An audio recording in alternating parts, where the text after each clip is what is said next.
பிதாவாகிய தேவனையும் ஆண்டவர் இயேசுவையும் அறிகிற அறிவினாலே கிருபையும் சமாதானமும் பெருகுவதாக. இந்த செய்தியை கேட்கும்படி காலை நேரத்தில் வந்திருக்கிற தேவனுடைய பிள்ளைகளாக உங்கள் யாவரையும் இயேசுவின் இன்ப நாமத்தில் வாழ்த்துவது மகிழ்ச்சி அடைகிறேன்.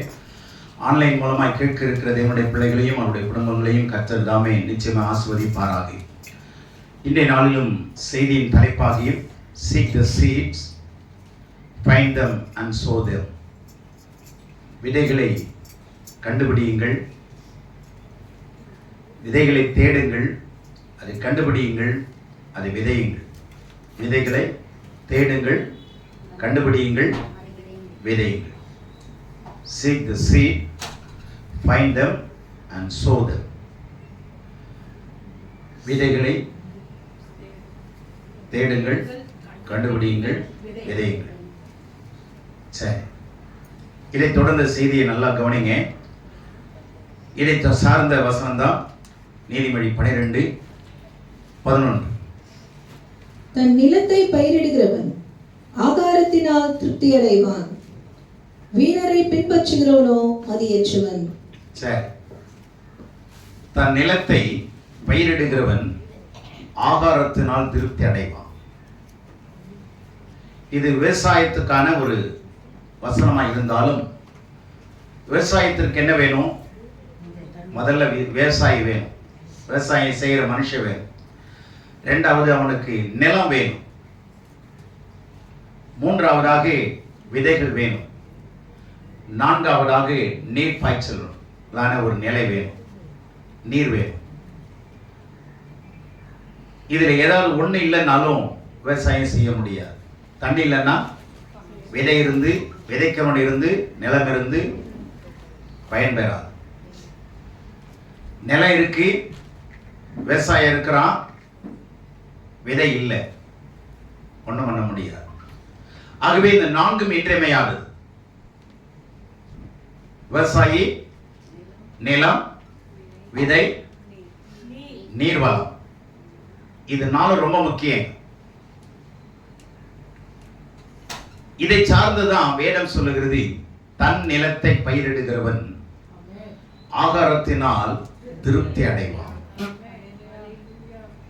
ஏன் இன்றைக்கு அநேகர் வறுமையில் இருக்கிறாங்க?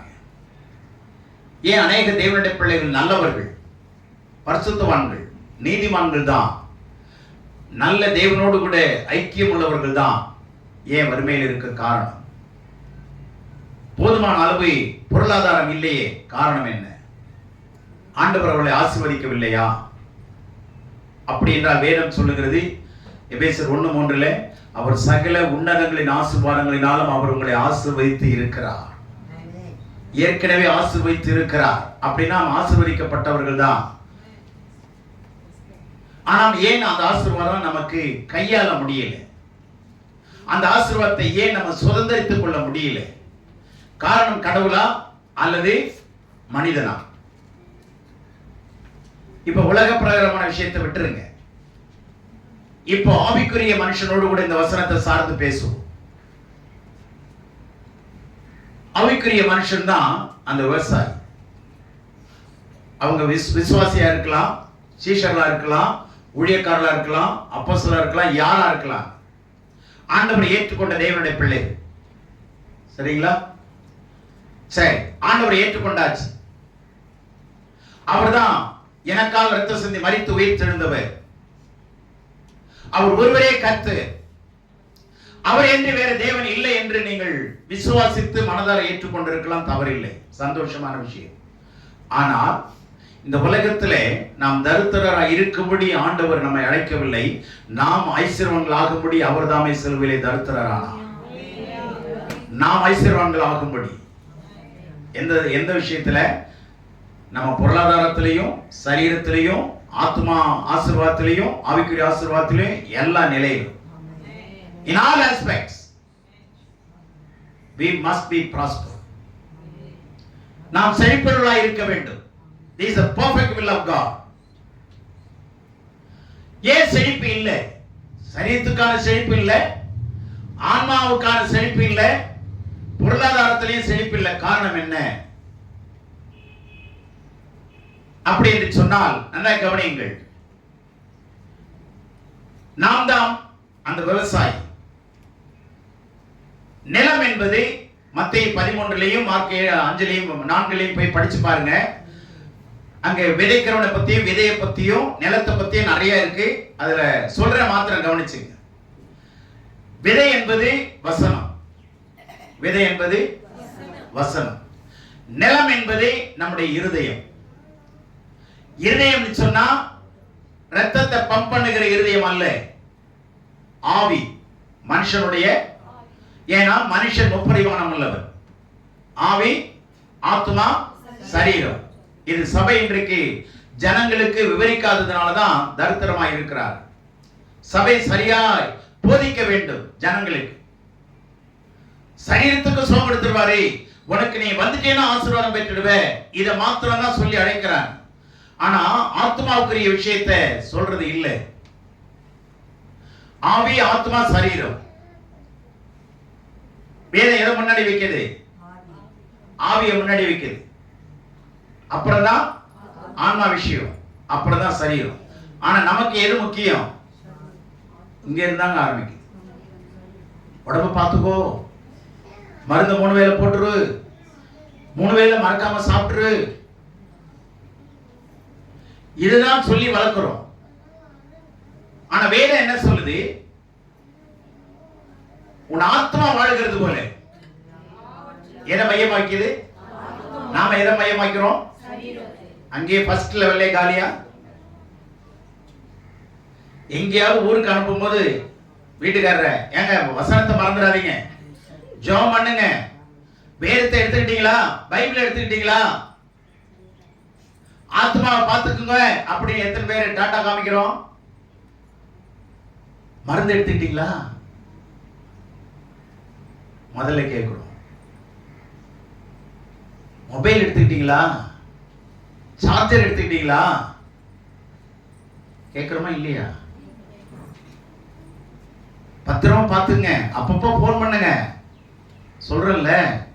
ஆனா ஆத்மா பத்தி எத்தனை பேர் கவலையோட சொல்றோம்? இதை பார்த்துங்க, அப்புறம் அவங்க சரீரம் பிரச்சனை இல்லாம இருக்கும், நான் ஜெபம் பண்ணிக்கிறேன்.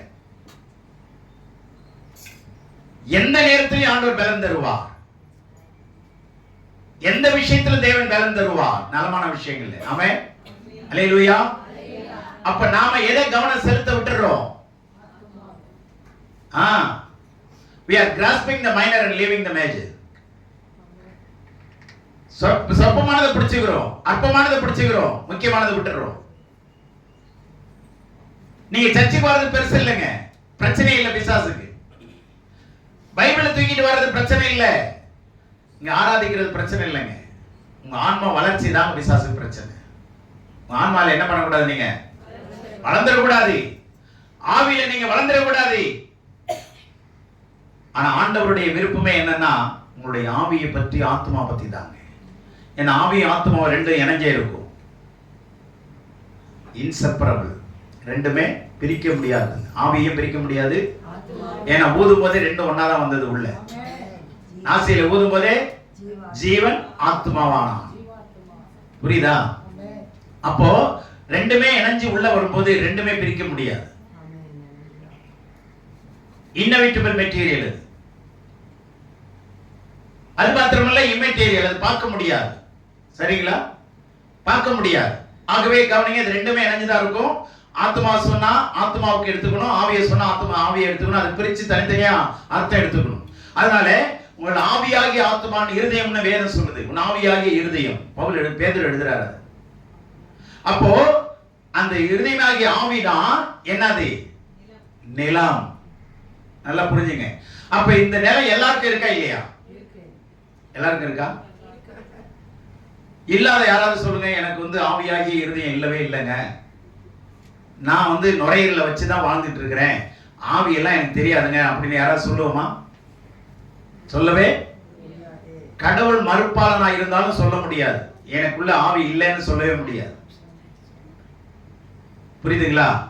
ஆகவே கவனிங்க, இருதயத்துல இருதயமாகிய ஆவின்னு நல்லா சொல்லியிருக்க, புரிஞ்சுங்க. இந்த ஆவி அல்லது இந்த நிலம் எத்தனை ஏக்கர் கொடுத்திருக்கிறார்? இல்லைங்க, எங்களுக்கு ஒரு ஒரு 5 அடி தான் இருக்கிற மாதிரி இருக்கு, 6 அடி தான் இருக்கிற மாதிரி இருக்குன்னா 6 அடியில் அது வேற, 6 அடி வேற, அது 6 அடி நிலம் வேற. எத்தனை நிலத்தை ஆண்டவர் நம்ம கொடுத்துருக்கிறான்னு நினைக்கிறீங்க?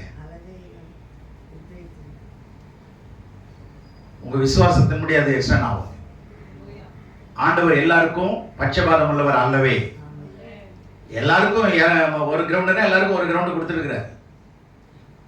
அதுல பட்சபாதம் இல்லை. நம்முடைய நுரையீரல பிரிச்சா வாலிபால் கோர்ட்டை விட 2 கோர்ட்டை விட பெருசா, கோர்ட்டை விட 2 மடங்கு பெருசா மடிச்சு மடிச்சு மடிச்சு மடிச்சு மடிச்சு மடிச்சு இந்த அளவுக்கு வச்சிருக்கிறாருன்னா அது எவ்வளவு பெரிய படைப்புங்க. அது உலகத்தால எப்படிங்க உருவாக்க முடியும்? என்ன இதெல்லாம் நினைச்சு பார்த்தா கடவுள் இல்லைன்னு சொல்லவே முடியாது. யாராவது சொல்ல முடியுமா? முடியாது. ஆக மனிதனாகிய ஆவி அது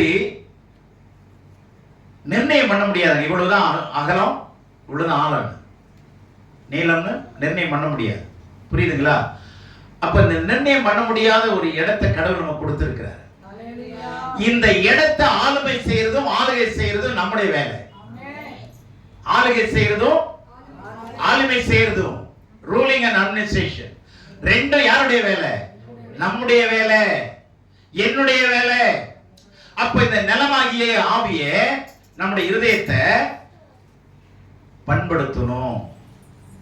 என்ன பண்ணணும்? ஒரு விவசாயி நிலத்தை பண்படுத்தாம என்ன பண்ண முடியாது? விவசாயம் பண்ணவே மாட்டான், பண்ணவும் முடியாது. கொத்துவான், தண்ணி பாய்ச்சுவான், திரும்பி விழுவான், திரும்பி மறுபடியும் தண்ணி பாய்ச்சுவான், திரும்பி விழுவான், மட்டப்படுத்துவான், சீர்படுத்துவான், பண்படுத்துவான். கடின உழைப்பு இருக்கணும். கடின உழைப்பு இருக்கணுமா இல்லையா? அதே போல இந்த ஆவியாகி உங்களுடைய நிலத்துல விதைக்கிறதுக்கு நீங்க கடின உழைப்பாளியா மாறணும். என்னவா மாறணும்? கடின உழைப்பாளியா மாறணுங்க. இந்த இது வந்து பொக்கிஷங்க. இதுக்குள்ள கோடிக்கணக்கான விதைகள் இருக்கு. கண்டுபிடிக்கிறவர்கள் ஞானவான்கள், கண்டுபிடிக்கிறவர்கள் புத்திசாலிகள் மாத்திரம் இல்ல, ஞானவான்கள். அல்லேலூயா. நல்லா புரிந்து கொள்ளுங்க. விதையை அவ்வளவும் இதுக்குள்ள வச்சிருக்கிறாரு. இதை கண்டுபிடிச்சு விதைக்கிறவன் ஐஸ்வர்யனா மாறுவான். கடின உழைப்பாளியா இருக்கணும். சபையில உளவாளியா இருக்க கூடாது, வீட்டுல உளவாளியா இருக்க கூடாது, உழைப்பாளியா இருக்கு. கடனாளியா இருங்க. எதுக்கு? வேதத்தை படிக்கிறதுக்கு. பணத்துல போய் கடனாளியா மாறாதீங்க. அல்லேலூயா. உழைப்பாளி, கடின உழைப்பு இருக்கணும். வேதத்தை படிக்கிறதும், அதை ஆராயறதும், அதை சிந்திக்கிறதும், இந்த வேதத்தின்படி நான் வாழ்றேனாங்கிறது என்னை ஒத்து பார்க்கறதும், சரி பண்றதும், நிதானிக்கிறதும், ஆண்டவரே இந்த தப்பு என்கிட்ட இருக்குங்கிறத கண்டுபிடிக்கிறதும், அதை ஒத்துக்கிறதும். பாவம் இருக்குது, தப்பு இருக்குதுன்னு அதை கண்டுபிடிக்கணும், ஒத்துக்கணும். நிறைய பேர் ஒத்துக்க மாட்டாங்க, சமாளிப்பாங்க. ஆமா இருக்கிற மாதிரி இருக்கு, ஆனா எப்போதுமே பொய் சொல்ல மாட்டேன் அப்படின்னு என்ன அர்த்தம்? எப்பயாவது போய் சொல்லுவேன் அர்த்தம். எப்போதுமே கோபப்பட மாட்டேன், எப்பதாவது கோபப்படுவேன். கோபப்பட்டாதான் கெட்ட வார்த்தை விட்டுட்டுவேன். இப்படி எல்லாம் சமாளிச்சு பேசுறது விஷயம் வேறங்க. ஆனா ஆண்டவர் வார்த்தை தெளிவா இருக்குங்க. தேவனுடைய வார்த்தை ஔஷதம், மருந்துங்க. அது இட்ஸ் a good medicine. கடவுளுடைய வார்த்தை ஔஷதம். யோவான் 17:17 சொல்லுது, அவருடைய வசனமே சத்தியம். அந்த சத்தியமே யாரு? யோவான் 14:6 இயேசு. நானே வழியும் வசனமே சத்தியம், சத்தியமே இயேசு. ஸ்ட்ரைட் லைன்ல வந்துருச்சா? புரியுதா? இப்போ நான் இன்னொரு விளக்கத்தை சொல்ல போறேன், நல்லா கவனிச்சுங்க. விதைனா என்னங்க? முக்கியமான விஷயத்தை புரிந்து கொள்ளுங்க. வேதத்தில் இருக்கிற எல்லாமே விதைகள் இல்லை. வேதத்தில் இருக்கிற உதாரணமா சொல்றேன். கர்த்தர் கொடுத்தா, இதை எங்க இந்த வசனத்தை சொல்லுவாங்க ஊழியர்கள்? இறந்த வீட்டில். யோபு வீட்டில் இல்லை. யோபு வீட்டில் நம்ம இப்போ பார்க்க முடியாது. யோபு எங்க இருக்கிறான்னு தெரியாது, சரியா? ஆனால் அது சொன்னது யோபு, சரிங்களா? ஆனால் அதை வசனமா சொல்லுவாங்க, தவறு. அது வசனம் கிடையாது, ஸ்டேட்மெண்ட். ஒருத்தருடைய கூற்று. கர்த்தர் கொடுத்தார், கர்த்தர் எடுத்தாருங்கிறது அவருடைய கூற்று, கர்த்தர் சொல்லலை. புரியுதுங்களா? அதே மாதிரி பவுல் சொல்றது, நான் சொல்லுகிறதல்ல கர்த்தர் சொல்லுகிறது என்னவென்றால். அடுத்த வசனம் சொல்லுவார், கர்த்தர் அல்ல நான் சொல்லுகிறது என்னவென்றால். அப்போ வேதத்துல அநேகருடைய கருத்துகள் இருக்கு, அநேகருடைய ஸ்டேட்மெண்ட்ஸ் இருக்கு, அநேகருடைய ஆலோசனைகள் இருக்கு, சரிங்களா? பிசாசு குறித்த உபதேசம், தேவதூதர்களை குறித்த உபதேசம், உலகம் எப்படி பஞ்சபூதங்களை உண்டாக்கின உபதேசம், இதெல்லாம் நிறைஞ்சதுதான் என்னது? தீர்க்க தரிசனங்கள், பாடல்கள், சரித்திரங்கள், ஆண்டவர் இயேசு கிறிஸ்துவினுடைய பிறப்பு, வளர்ப்பு, மரணம், பாடு, மரணம், அடக்கம், உயிர்த்தெழுதல், அவர் எப்படி பரமேறினாரு, எப்படி பரிசுத்தம் வந்தாரு, உலகம் எப்படி ஆரம்பிக்கப்பட்டது, எப்பொழுது முடிய போகுது, அதற்கு ஆதாரம் என்ன, அதற்கு அடையாளங்கள் என்ன, இயேசு கிறிஸ்து எப்படி வருவார், இவ்வளவு சரக்கு இது உள்ள இருக்கா இல்லையா? அதனாலதான் ஒரு அதிபர் சொல்றார், ரஷ்ய தேசத்தை ஆண்டு முடித்த அதிபர் என்ன சொல்றாருன்னா, ஒரு மனிதனுக்கு தேவையான, அவனுடைய கேள்விகளுக்கு தேவையான அத்தனை பதிலும் 2 அட்டைக்கு நடுவில் இருக்கிறது, அதை தேடி வாசிக்க வேண்டியது அவ்வளவுதான். 2 அட்டைக்கு நடுவிலே ஒரு மனுஷனுக்கு தேவையான எந்த கேள்விக்கு பதில் இதுக்குள்ள இருக்குங்க. அப்ப கவனிங்க, இது எல்லாமே வசனம் இல்லை, புரிஞ்சுச்சா? ஆனா வசனம் எது? ஆண்டவர் பேசின ஒன்றுதாங்க வார்த்தை, வசனம். புரிஞ்சுச்சா?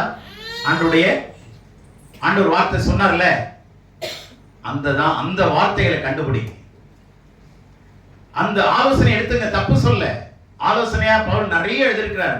நிருபங்கள் எழுதப்பட்டது அத்தனையும் ஆலோசனைகள் தான்.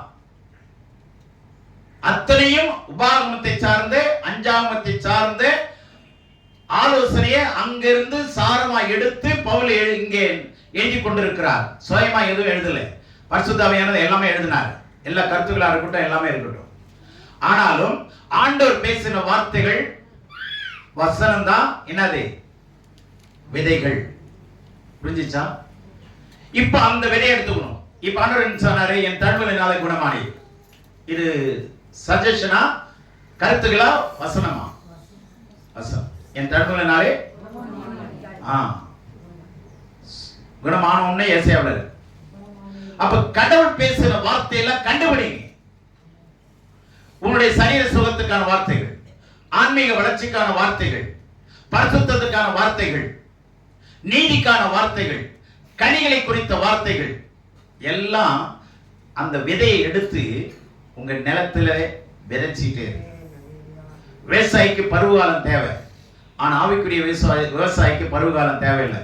24/7 என்ன பண்ணிட்டே இருக்கலாம்? விதைச்சிட்டே இருக்கலாம். அறுப்பும் விதைப்பும் மாறாதவைகள், sowing and reaping ரெண்டுமே என்ன பண்ணிட்டே இருக்கும்? remain constant. தொடர்ந்து இது இருந்துட்டே இருக்கும், விதைப்பும் அறுப்பும். அதனால தான் ஆண்டவர் சொல்றாரு, if you sow sparingly you will reap sparingly. கொஞ்சமா விதைச்சா கொஞ்சமா அறுப்பீங்க, அதிகமா விதைச்சீங்கன்னா அதிகமா விதைப்பீங்க.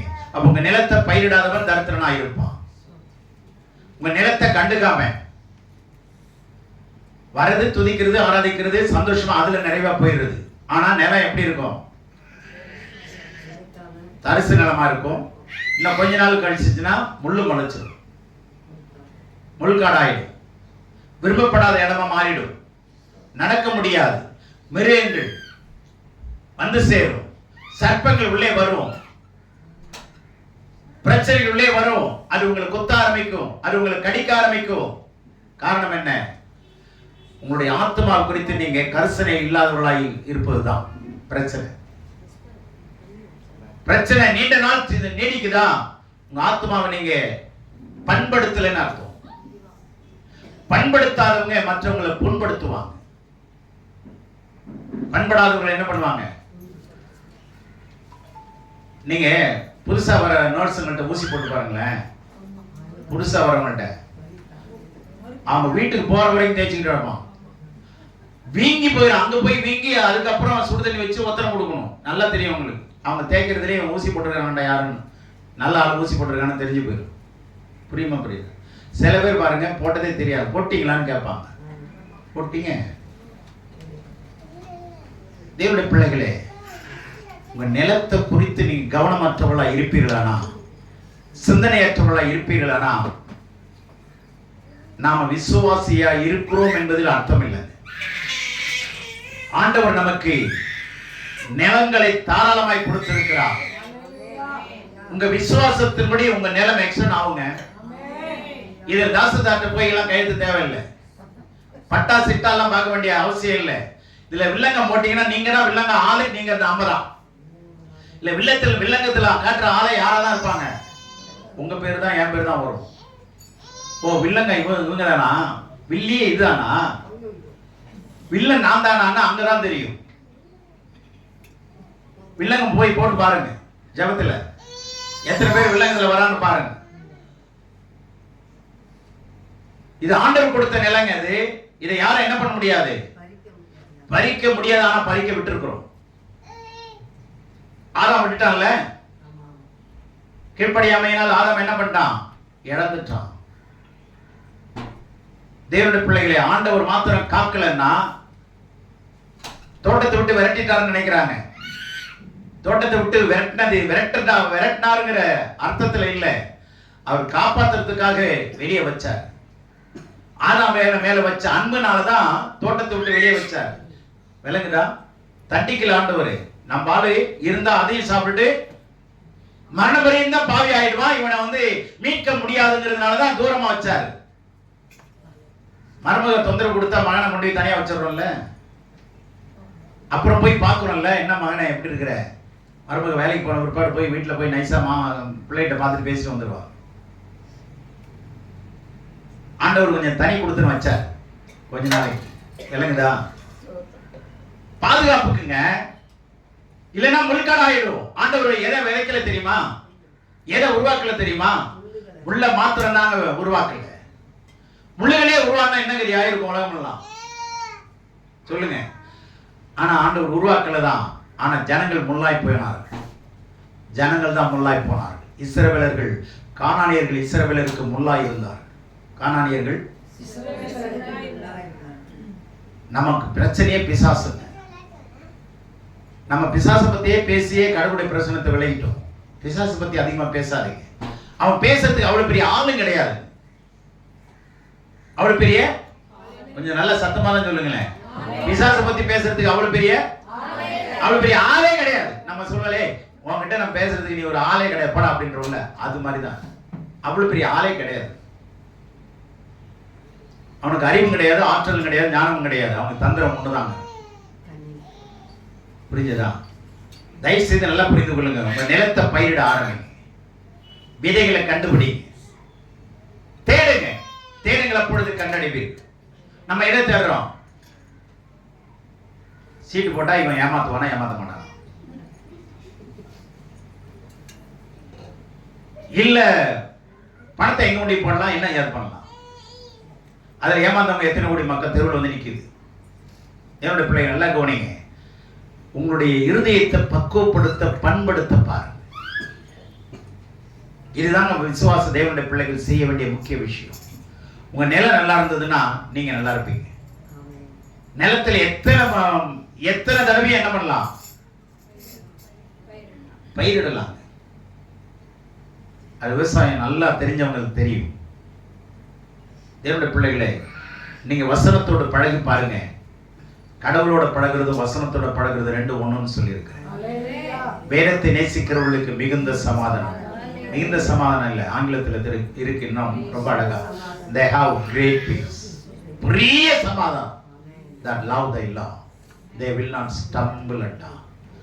அவங்க ஒருபோதும் என்ன பண்ண மாட்டாங்களா, இடரவே மாட்டார்.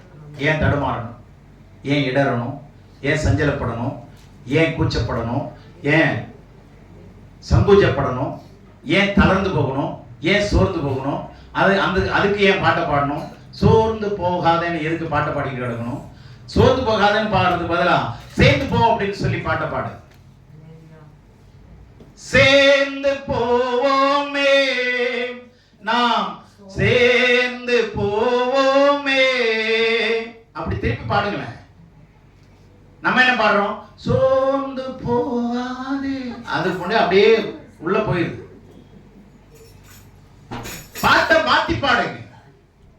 தீர்ப்ப மாத்து ராஜா, தீர்ப்ப மாத்து, சூழ்நிலை நீ மாத்து. Change your atmosphere. Delight yourself. உன்னை நீ மனமகிழ்ச்சியை மாத்திக்கோ. மனமகிழ்ச்சி வந்துச்சுன்னா நான் மாறுறேன். நீ விவசாயியே இல்லை, விசுவாசியே இல்லை. சூழ்நிலையை பார்க்காதீங்க. சூழ்ந்திருக்கிற தேவன் வல்லமை உள்ளவர். புரிஞ்சுச்சா? பிரச்சனையை பேசாதீங்க. Don't speak your problems. பிரச்சனையை பேசாதீங்க. Speak your answer alone. பதில மாத்திரம் பேசு. கைதுமா எதை மாத்திரம் பேசணும்? அந்த பதில் தாங்க விதை. விதையை கையில கொடுத்திருக்கிறார். பதில கையில கொடுத்துட்டு டிக் பண்ணனா நம்ம ராங்கா டிக் பண்ணிட்டு உட்கார்ந்துருக்கிறோம். வசனம் அப்படின்னு போட்டுட்டு கீழே விதை, சத்தியம், ஆசீர்வாதம் அப்படின்னு போட்டீங்கன்னா முத ஆளு எதுல டிக் பண்ணுவாங்க தெரியுமா? நம்பாலே வசன ஆசீர்வாதத்தை தான் டிக் பண்ணும். தெளிவா நான் சொல்றேன். இந்த 3 ஆப்ஷன் கொடுத்து வசனம்னு போட்டு கீழே சத்தியம், விதை, ஆசீர்வாதம் போடுங்களேன். எதுல தான் ஜனங்க நிறைய பண்ணிருக்கோம். அப்புறம் எங்க இருந்து நிலத்தை யார் பயிரிடுவா? விட்டுட்டீங்கன்னா ஊரம் பயிரிட்டு அவன் சாப்பிட்டுட்டு இருப்பான். நீங்க போய் கேட்டீங்கன்னா என்ன ஆச்சுன்னு, எங்க அப்பா நிலத்தை அப்படிதான் போச்சு, 30 வருஷம் ஆண்டுட்டு இருக்கிறான். நான் போய் கேட்டேன், எங்க எங்க நிலத்தை எப்படின்னு. நீங்க யாருன்னு எங்களுக்கு தெரியாதுங்க, ஆனா எங்க நிலம் உங்களுக்கு தெரியல. தெரியும். அப்போ உங்க நிலத்தை நான் எப்படிங்க? எங்க நிலத்தை நீங்க யாரும் வரல, அதனால ஆண்டுகிட்டு இருக்கிறோம். தெளிவா சொன்னார். அது எக்ஸ்பிரசிடென்ட் அவர். அப்ப நான் கேட்டேன், எக்ஸ்பிரசிடென்டா இருந்தப்போ உங்க பேரை நீங்க ஏன் மாத்திருக்க கூடாது அப்படின்னு கேட்டேன். இந்த பேரை எங்க அப்பா பேரை உங்களுக்கு மாத்திருக்கலாமே என்ன? ஏன்னா பவர்ல இருந்தீங்கல்ல. அப்ப அவர் சொல்றாரு, என்ன டாக்குமெண்ட் இல்லை, நான் மாத்திருப்பேன். அப்ப டாக்குமெண்ட் இல்லைன்னு தெரியுது இல்ல, அப்ப போர்ஜரின்னு தெரியுது, இருந்தாலும் ஆளுகை செய்கிறார். தேவனுடைய பிள்ளைகளை, நீங்க உங்க நிலத்தை விட்டுட்டீங்கன்னா போர்ஜரியா இன்னொருத்த ஆளுகை செய்வோம். அப்ப உங்க நிலத்தை இன்னொருத்த ஆளுகை செய்யும் போது எப்படி நீங்க ஆசீர்வாதமா இருக்க முடியும்? உங்க நிலத்தை குறித்து கவனமுடையவளா இருக்கணும். டெய்லி தண்ணி பாய்ச்சி போயிட்டு வரவங்க தானே பார்க்காத பயிரும் கேட்காத கடனும் வீடு வந்து சேர நடக்குதா? பார்க்காத பயிரும். அப்போ நிலத்தை நீங்க கவனிக்கல, எந்த லெவல்ல இருக்கு, எப்படி இருக்கு அப்படிங்கறத கவனிக்கல, அதுக்கு அக்கறை செலுத்தல, அதுல வேலை செய்யல, கடின உழைப்பு இல்லைன்னா பயனடைய முடியாது, பயனாளிகளாய் மாற முடியாது. தேவனுடைய பிள்ளைகளே, நல்லா கவனிங்க. கடவுள் நமக்கு வேண்டிய அத்தனையும் கொடுத்திருக்கிறார். நிலத்துல தண்ணியை கொடுத்திருக்கிறார், உலகத்தை காற்று கொடுத்திருக்கிறார். புரியுதா? உலகத்துல காற்று கொடுத்திருக்காரா? இலவசமா கொடுத்திருக்காரு. ஒரு விவசாயிக்கு 1000, உதாரணமா சொல்றேன், 1000 கிலோ தான் ஒரு ஆக்சிஜன் கிடைக்கும் அப்படின்னா அவன் விவசாயம் பண்ண முடியுமா? ஆண்டவர் எவ்வளவு தயால குணமுள்ளவராய் இருக்கிறார். அல்லேலூயா. எவ்வளவு காற்று வேணாலும் எடுத்துக்கலாம், எவ்வளவு தண்ணி வேணாலும் எடுத்துக்கலாம். அப்போ ஆவிக்குரிய நிலம் நம்முடைய ஆத்மா, நம்முடைய இதயம். தண்ணி எங்க கிடைக்குது? ஜீவ தண்ணீராகிய ஆண்டவர். ஜீவ ஊற்றா இருக்காரா? ஜீவ தண்ணீரா இருக்காரா? அப்ப தண்ணிக்கு பஞ்சம் இல்ல, விதைக்கு பஞ்சம் இல்ல. இப்ப எதுக்குதான் பஞ்சம் தெரியுமா? தண்ணிக்கும் பஞ்சம் இல்ல, விதைக்கும் பஞ்சம் இல்ல. எதுக்குதான் பஞ்சம்? பயிரிடுறவனுக்கு தாங்க பஞ்சம். பயிரிடுற தெரியல. இன்னைக்கு வர்றாங்க, உட்கார்றாங்க, கேட்கறாங்க, போயிடுறாங்க. ஆனா பயிரிட தெரியல, கல்டிவேட் பண்ண தெரியல. இதான் பிரச்சனை. விதை எதுன்னு கற்றுக் கொடுங்க, கற்றுக்கொள்ளுங்க, விதைய விதைங்க. அதனாலதான் சொல்றாரு, நான் நட்டேன், அப்பல்லோ நீர் பாய்ச்சினா விளை செய்து கற்று. யாராவது தண்ணி ஊத்த ஒப்பாருங்க, ஆனா விதைக்க வேண்டியது யாருடைய வேலை? உங்க வேலை என் வேலை, நம்முடைய வேலை சொல்லாதீங்க, என் வேலை. பக்கத்துல பார்த்து சொல்லுங்க, விதைக்கிறது உங்க வேலை, விதைக்கிறது ஆமா, விதைக்கிறது உங்க வேலை, நம்ம வேலை. இந்த நிலத்தை நீங்க பண்படுத்தலைன்னா, உண்மையா சொல்றேன், சத்தியமா சொல்றேன், மறுபிறப்பு அடைய முடியாது. ஆண்டவர் வரும்பொழுது மறுரூபம் அடையவே முடியாது. நல்ல விசுவாசியா வேணா இருக்கலாம், ஆனா அவங்க நிலம் பாழடைஞ்சு போயிடும், தரிசு நிலமா இருக்கும். அந்த தரிசு நிலத்துல எதுக்காக பயிரிடுறோம்? கனிகளுக்காக. மரம் வச்சு தண்ணி ஊத்துறது எதுக்கு? நிறைய இலை கொடுக்கணும்னா அது ஊருப்பட்ட இலையை கொட்டிடும். கொஞ்ச நாள் போனா அவங்க இலையெல்லாம் கொட்டும். அதை வச்சுட்டு என்ன பண்றது? இலையை வச்சு என்னங்க பண்றது? அதுல சோறு வச்சு கூட சாப்பிட முடியாது அந்த இலையில, சரியா? ஆனா கனி கொடுக்கணுங்கிறத எதிர்பார்ப்பு. அப்ப விசுவாசி நிலத்தை பயிரிட்டு என்ன பண்ணணும்? என்ன பண்ணணும்? கனி கொடுக்கணும். என்னென்ன கனி கொடுக்கணும்?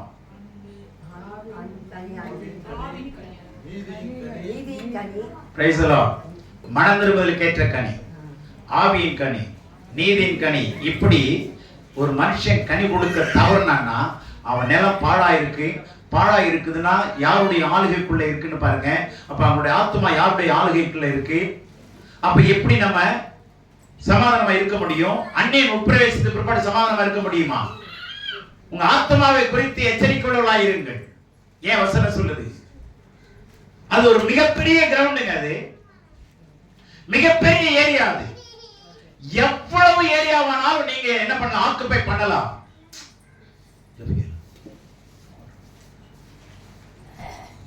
எவ்வளவு ஏரியாவானாலும் என்ன பண்ணலாம்?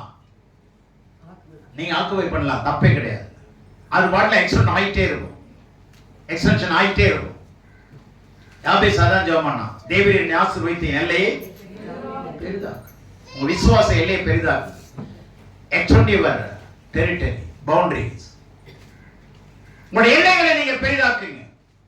பிள்ளைகளை மாத்திரம் பெற்றிட்டு போறது இல்ல, எல்லைகளையும் என்ன பண்ணுங்க?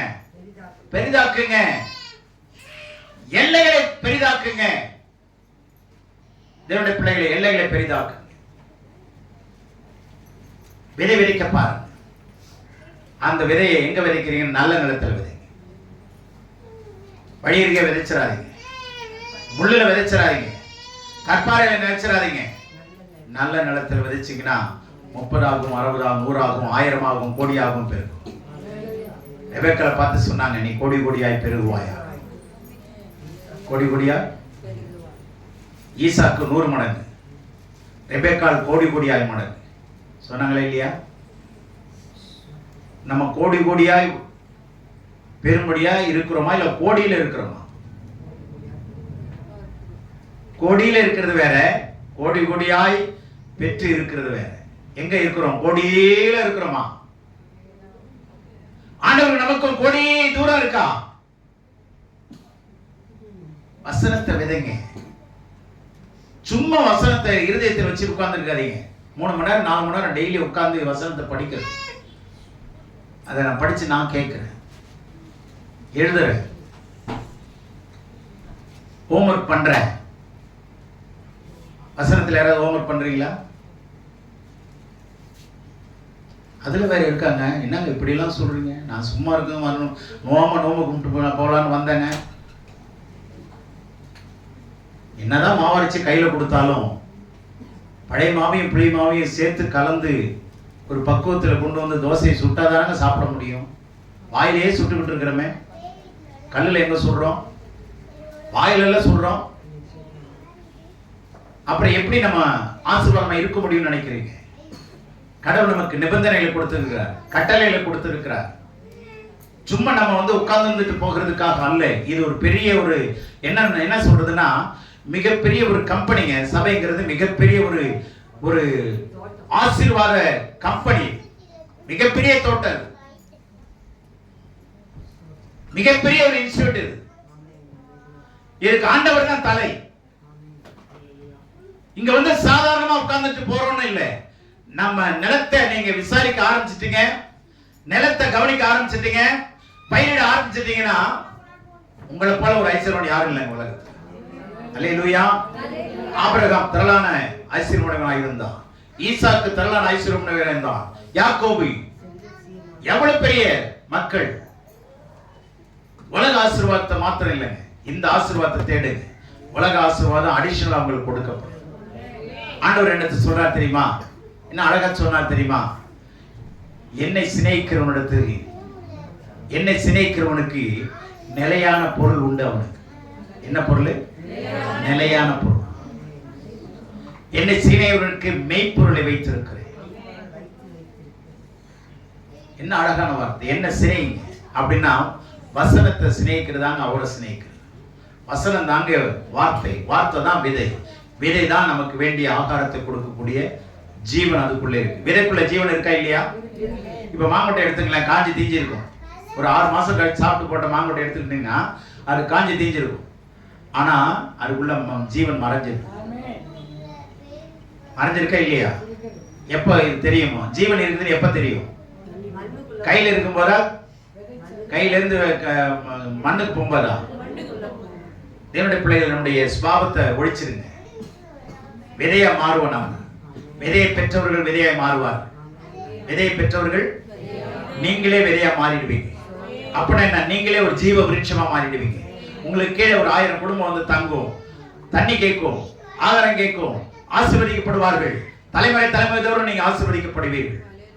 புரியுதா உங்களுக்கு? விதையை கண்டுபிடிப்பீங்களா? விதை மாதிரி இருப்பீங்களா? சொல்லுங்க. விதையை கண்டுபிடிப்பீங்களா? விதை மாதிரி இருப்பீங்களா? தேவனுடைய பிள்ளைகளே, ஃபைண்ட் அவுட். சீக்கிங்கிற வார்த்தை எத்தனை இடத்துல பைபிள் இருக்கு? கண்டுபிடிங்க, தேடுங்கள். லூக்கா 15ஆம் அதிகாரத்துல தேடினார்கள், தேடினார்கள், தேடினார்கள். ஒரு ஆட்டை தேடினா, ஒரு வெள்ளி காசை தேடினா, ஒரு மகனை மாத்திரம் தேடலை. ஏன்னா அவனுக்கு புத்தி இருக்கு, அறிவு இருக்கு, ஆற்றல் இருக்கு, எல்லாருக்கும் வருமானம் தெரியும், அதனால தான் தேடலை. அது மாதிரி நானும் தேடலை, அந்த அப்பாவே தேடலை, நான் ஏன் தேடணும் உட்காந்துருக்காதீங்க. வசனத்தை இடப்படமா நம்ம யோசிச்சு சிந்திச்சிடக்கூடாது. எதுக்காக அந்த காரியம் செய்யப்படலைங்கிறது விஷயம் நிறைய இருக்கு. அதனால கர்த்தரை நேசிக்கிறவர்களுக்கு நித்திய பொருள் உண்டு, மெய்ப்பொருள் உண்டு, கனமும் ஐஸ்வர்யமும் நிலையான பொருளும் என்னிடத்தில் உண்டுன்னு நீதிமொழியில் இருக்கு. தயவுசெய்து உங்க நிலத்தை பத்தி கவனிக்கல, கண்டுக்காம இருந்தீங்க, அலட்சிய போக்கில் இருந்தீங்க அப்படின்னா ஆசீர்வதிக்கப்படுவது நிச்சயம் அல்ல. கஷ்டப்படுவீங்க. குடும்பத்துல பிரச்சனை வரும். தனிப்பட்ட குடும்பத்தில் தனிப்பட்ட மனுஷனுக்கு பிரச்சனை வரும். வேலை ஸ்தலத்துல பிரச்சனை வரும், வரலாம். குடும்பத்திலே பிரச்சனை வரலாம். ஏன்னா கேப் விட்டுட்டோம்னா யார் உள்ள வந்துருவா? அந்நியன் உள்ள போடுவோம். தயவுசெய்து நீங்க இடைவிடாம கடவுளோடு கூட இணைஞ்சிருங்க, பின்னி பிணைஞ்சிருங்க. Have a divine fellowship always. எப்பொழுதும் தெய்வீக ஒரு ஐக்கியத்தில் இருந்து கொண்டே இருங்க. ஐக்கியத்தை விட்டுறாதீங்க. நான் ஐக்கியத்தை பத்தி அடுத்த வாரம் நான் பேசுறேன். கர்த்தர் உங்களை ஆசீர்வதிப்பாராக. கர்த்தர் நம்மோடு கூட இருந்து இந்த செய்தியை கர்த்தர் உங்களுக்கும் எனக்கும் ஆசீர்வதித்து கொடுப்பாராக. ஆமென்.